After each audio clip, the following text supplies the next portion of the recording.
ধ্বংসের ধুলোয় ঢাকা গাজা, রক্তের রাঙা প্রতিটি প্রান্ত, নির্বাক শিশু কাঁপে মা বাবা। আকাশেও নেই আজ শান্ত, বোমার শব্দে ঘুম ভাঙে, রাতের আধারেও জ্বলছে আগুন। জীবনের চেয়ে সস্তা মৃত্যু, মানবতা হলো আজ বিভ্রান্ত ভগ্ন। দর্শক, চলছে গাজায় ইসরায়েলি আগ্রাসন। গত রাতেও লাগাতার বর্বর হামলা চালায় জানবাদীরা। এতে সোজা অঞ্চলে প্রাণ গেছে ৩৫ ফিলিস্তিনির। মানবতা যেন এই ভূখণ্ডে এসে বিপন্ন। ফিলিস্তিনের জন্য সমবেদনা ও সহমর্মিতা জানিয়ে শুরু করছি আজকের সকাল। আমন্ত্রণ জানাই সকাল 24-এ। আজ বৃহস্পতিবার ২৭ চৈত্র ১৪৩১ বঙ্গাব্দ এবং ১০ এপ্রিল ২০২৫ খ্রিস্টাব্দ। আপনাদের সাথে আছি আমি সারিকা তাবাসসুম। দর্শক, আজ সারা দেশে শুরু হচ্ছে এসএসসি ও সমমানের পরীক্ষা, যা চলবে সকাল 10টা থেকে বেলা 1টা পর্যন্ত। প্রথম দিন অনুষ্ঠিত হবে বাংলা প্রথম পত্রের পরীক্ষা। মোট কেন্দ্র সংখ্যা ৩,৭১৫টি। গত বছরের চেয়ে এবার পরীক্ষার্থী কমেছে লাখখানেক। 8টি সাধারণ, মাদ্রাসা ও কারিগরি শিক্ষা বোর্ডে পরীক্ষায় অংশ নিচ্ছে ১৯,২৮,০০০-এর বেশি ছাত্রছাত্রী। তাদের কমপক্ষে 30 মিনিট আগে কেন্দ্রে প্রবেশ করতে বলা হয়েছে।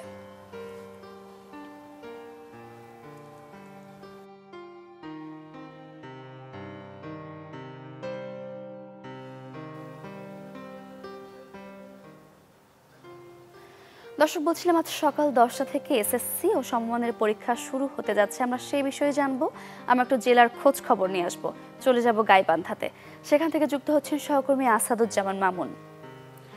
মামুন, শুভ সকাল। আজ তো এসএসসি পরীক্ষা শুরু হতে যাচ্ছে বেলা 10টায়।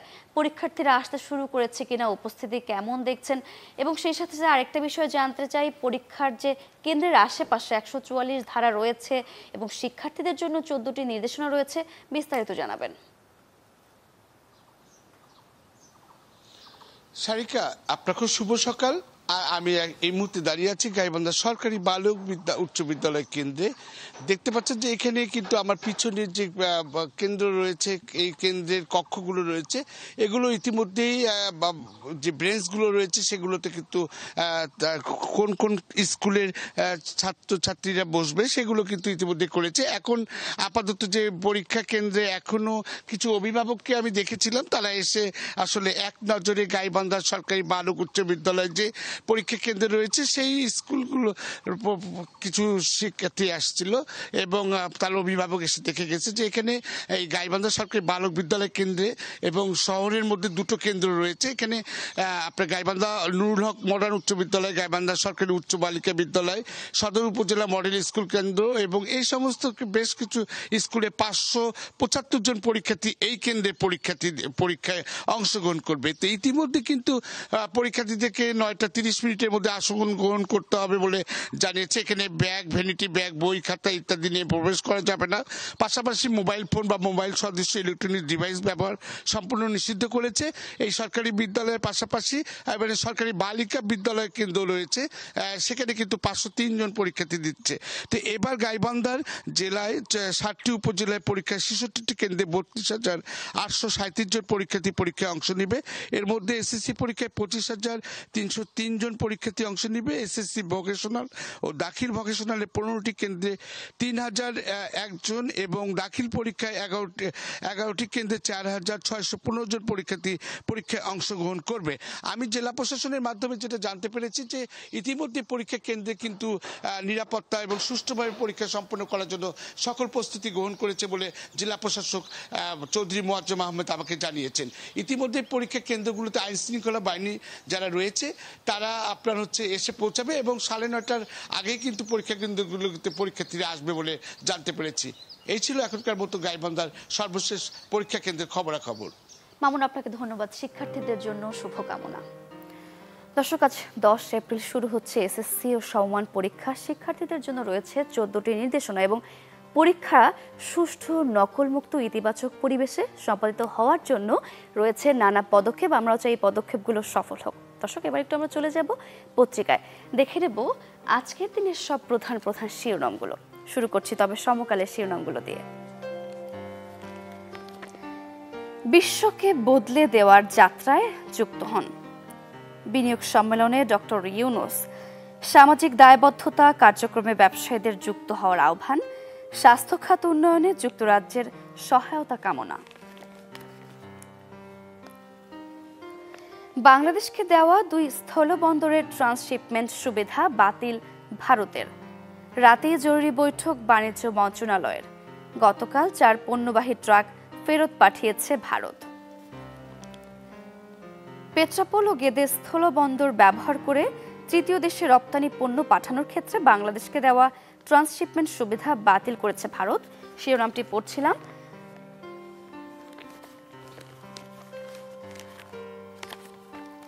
চীনের ওপর বৃদ্ধি, অন্য দেশের শুল্ক স্থগিত ট্রাম্পের। বিশ্ব অর্থনীতিকে টালমাটাল পরিস্থিতিতে ফেলে দেওয়া শুল্ক যুদ্ধ নিয়ে নতুন ঘোষণা দিয়েছেন মার্কিন প্রেসিডেন্ট ডোনাল্ড ট্রাম্প। দর্শক, সমকালের শিরোনামগুলো তো আমরা দেখছিলাম। সমকালের পরে একটু চলে যাব দৈনিক ইত্তেফাকে। বাংলাদেশের জন্য ট্রান্সশিপমেন্ট সুবিধা বাতিল করেছে ভারত। আমরা সমকালেও পড়ছিলাম। 3 মাসের জন্য বাড়তি শুল্ক স্থগিত করলেন ট্রাম্প। ব্যতিক্রম চীন, দেশটির পণ্যের শুল্ক বাড়িয়ে 125%।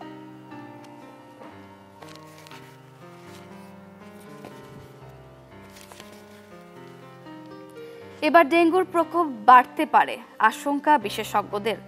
বাড়ছে এডিস মশার ঘনত্ব। চলতি বছর আগের তুলনায় বাড়ছে ডেঙ্গু আক্রান্তের হারও।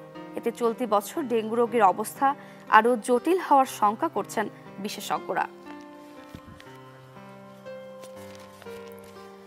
এবার বোরো উৎপাদনের লক্ষ্যমাত্রা নিয়ে শঙ্কা। তাপপ্রবাহের কারণে বোরো উৎপাদনে কিছু কিছু জায়গায় সমস্যা হতে পারে, তবে ধান রক্ষায় কৃষককে পরামর্শ দেওয়া হয়েছে, বলেছেন ব্রির মহাপরিচালক। দর্শক, দৈনিক ইত্তেফাকের শিরোনামগুলো তো আমরা চোখ বুলিয়ে নিচ্ছিলাম। আমরা একটু এবার চলে যাব যুগান্তরে। অপার সম্ভাবনার বাংলাদেশ। বিনিয়োগ সম্মেলনের উদ্বোধনী অনুষ্ঠানে ডক্টর মোহাম্মদ ইউনূস। বিনিয়োগ করুন, বিশ্বকে বদলে দেওয়ার মতো আইডিয়া আছে বাংলাদেশের কাছে। বিনিয়োগের জন্য উপযুক্ত জায়গা আমাদের প্রিয় এদেশ। আপনার ব্যবসায়িক লক্ষ্য পূরণে প্রস্তুত। এখানে ব্যবসা করলে সুখ এবং অতিরিক্ত আনন্দ দুটিই পাবেন, বলেছেন প্রধান উপদেষ্টা ডক্টর মোহাম্মদ ইউনূস। 4000 কোটি টাকা অপচয় অনুসন্ধানে দুদক। মুজিব বর্ষের অনুষ্ঠান ও ভাস্কর্য নির্মাণ। শেখ মুজিবের জন্মশতবার্ষিকীর অনুষ্ঠান আয়োজন ও সারা দেশে তার 10,000-এর বেশি মুরাল ও ভাস্কর্য নির্মাণ করে রাষ্ট্রীয় কোষাগারের প্রায় 4000 কোটি টাকা অপচয় করা হয়েছে। এদিকে মূল্যস্ফীতি বেড়ে ফের ডবল ডিজিটে যাবে। বাংলাদেশের সার্বিক অর্থনৈতিক পরিস্থিতি নিয়ে আগাম দুঃসংবাদ দিয়েছে এশীয় উন্নয়ন ব্যাংক। সংস্থাটির পূর্বাভাসে বলা হয়েছে, চলতি অর্থ বছরে বাংলাদেশের মোট দেশজ উৎপাদন প্রবৃদ্ধির হার কমে যাবে। পাশাপাশি মূল্যস্ফীতির নিম্নমুখী প্রবণতা ফের বেড়ে এই হার ডবল ডিজিটে পৌঁছে যাবে। দর্শক, মূল্যস্ফীতি নিয়ে একটি শিরোনাম করা হয়েছে। মূল্যস্ফীতির কথা তো বলছিলাম, এবার একটু সকাল সকাল আমরা একটু বাজার পরিস্থিতির খবর জেনে আসবো। আমরা চলে যাব পাবনাতে, সেখান থেকে যুক্ত হচ্ছেন আমাদের সহকর্মী। শুভ সকাল শাহিন, আপনি একটি বাজারে দাঁড়িয়ে আছেন, কেমন দেখছেন আজকের বাজার পরিস্থিতি? সারিকা, শুভ সকাল আপনার মাধ্যমে দর্শকদের। আমরা এই মুহূর্তে দাঁড়িয়ে রয়েছি পাবনা শহরের সবচেয়ে বড় যে বাজারটি, তার নামটি হয়ে গেছে বড় বাজার। অর্থাৎ এখানে বলা যায় যে প্রায় সব ধরনের নিত্যপণ্য, শাকসবজি থেকে শুরু করে সবকিছু, মাছ মাংস সবকিছুই পাওয়া যায়। যে কারণে এত বড় একটি বাজারের নাম, যে কারণে বড় বাজার কিন্তু পরিচিতি লাভ করেছে। আমরা সেখানে দাঁড়িয়ে রয়েছি। আমরা একটু দেখাই সকালে যে বর্তমানে যে পরিস্থিতি বাজারে যেটি হয়, যারা খুচরা বিক্রেতা তারা এখানে পাশে আসবে, কিন্তু পাইকারি এবং খুচরা দুটি বাজারই রয়েছে। পাশে রয়েছে পাইকারি বাজার, সেখান থেকে সকালে সেই ভোর থেকেই তারা এখানে প্রথমে তারা সবজি কেনেন এবং তার পাশেই যে খুচরা যে বাজার রয়েছে সেখানে তারা পাইকারি কিন্তু তারা সেই সবজি বিক্রি করেন। এখন চলছে সেই সবজি কিনে তাদের সেই দোকানের পসরা সাজিয়ে বসছেন বিক্রেতারা, এবং সেই প্রস্তুতি তারা নিচ্ছেন। এবং ইতিমধ্যে বেশ কিছু ক্রেতাও এসেছিলেন, তারা যারা সকাল সকাল কেনাকাটা করেন, বাজারে সবজি কেনেন, তারা কিন্তু এসেছেন। সাথে আরেকটি তথ্য জানাতে চাই, পাবনা কিন্তু সবজির জন্য বিখ্যাত, এবং পাবনায় কিন্তু প্রচুর শাকসবজি উৎপাদন হয়। আপনারা দেখতে পাচ্ছেন ভরপুর বাজারে প্রায় সব ধরনের শাকসবজি কিন্তু এখন বর্তমানে পাওয়া যাচ্ছে। আমরা যদি একটু এখানে একজন বিক্রেতা বসে আছেন পসরা সাজিয়ে, ঢেঁড়স, করলা এবং আম নিয়ে তিনি বসে আছেন।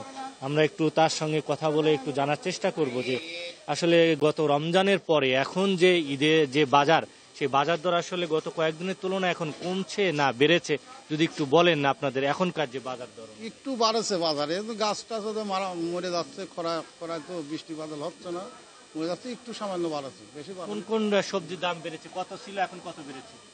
সবজি মনে করেন যে ধানের দাম আগে কচ্ছে কমে গেছে, আগে ছিল 100 টাকা খুঁজছি, এখন ধরেন 60 টাকা খুঁজছি। আর কল্যা হচ্ছে ধরেন আগেও 40, এখনো 40। আলুর দাম তো 20 টাকা, 18 টাকা, 16 টাকা, 15 টাকা। শুনছিলেন একজন বিক্রেতার কথা, যে তিনি বলছিলেন যে দাম কিছুটা কম বৃদ্ধির মধ্যেই রয়েছে। এখানে বাজারও করতে এসেছেন একজন ক্রেতা, আমরা একটু তার সঙ্গেও কথা বলে জানার চেষ্টা করব যে এই যে বর্তমান যে বাজার দর, বাজার পরিস্থিতি, শাকসবজি কিনে আসলে স্বস্তি পাচ্ছেন কিনা। রমজানে তো আমরা স্বস্তি পেয়েছি, আসলে এখনকার কি পরিস্থিতি?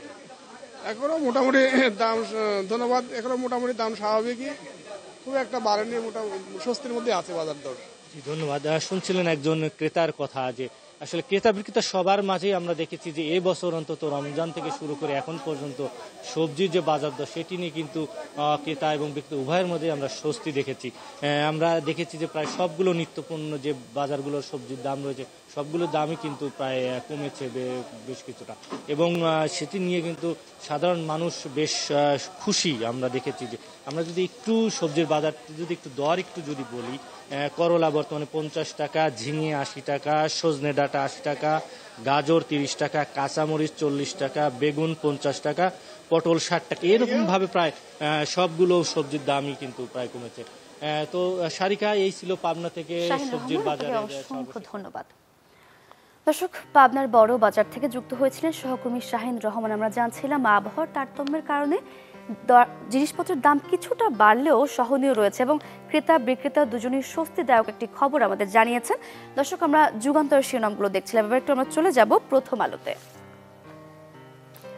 পাল্টা শুল্ক 90 দিনের জন্য স্থগিত করলেন ট্রাম্প। বাণিজ্য যুদ্ধ, অবশ্যই এ সময় পাল্টা শুল্ক 10% কার্যকর হবে। চীনের পণ্যের শুল্ক বাড়িয়ে 125% করা হয়েছে। প্রেসিডেন্ট ট্রাম্পকে ধন্যবাদ জানিয়েছেন প্রধান উপদেষ্টা অধ্যাপক মোহাম্মদ ইউনুস। 75টির বেশি দেশ যুক্তরাষ্ট্রের প্রতিনিধিদের সঙ্গে যোগাযোগ করেছে। যেসব দেশ যুক্তরাষ্ট্রের উপর পাল্টা শুল্ক আরোপ করেনি, সেসব দেশ পুরস্কৃত হবে। বাংলাদেশের শিল্পবন্ধু কিহাক সাং পেলেন অন্যরকম স্বীকৃতি। 78 বছরের জীবনের অর্ধেকের বেশি তিনি জড়িয়ে আছেন বাংলাদেশের সঙ্গে। 80-র দশকে দেশের পোশাক শিল্পের যাত্রার শুরুতে তিনি ছিলেন এই শিল্পের যাত্রার সঙ্গী।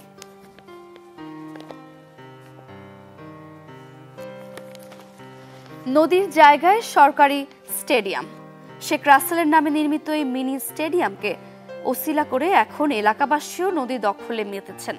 সাভারের বংশী ও ধলেশ্বরী বংশী নদীর একটি প্রবাহ ঢাকার সাভার উপজেলার ভাগলপুর এলাকায় শেষ হয়েছে।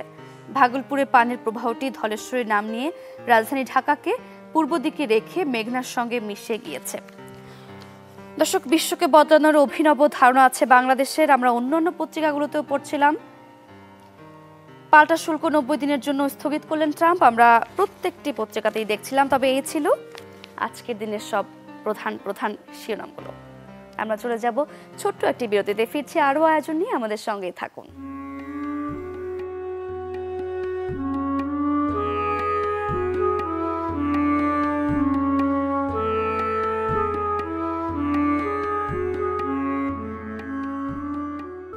ফিরে এলাম বিরতির পর, আবারও আমন্ত্রণ সকাল 24-এ। দর্শক, চৈত্রের একেবারে শেষ, চৈত্রের এই দিনে আমরা একটু আবহাওয়া পরিস্থিতি জানবো আজকের দিনের পূর্বাভাস, সেই সাথে গেল 24 ঘন্টার তাপমাত্রা রেকর্ড।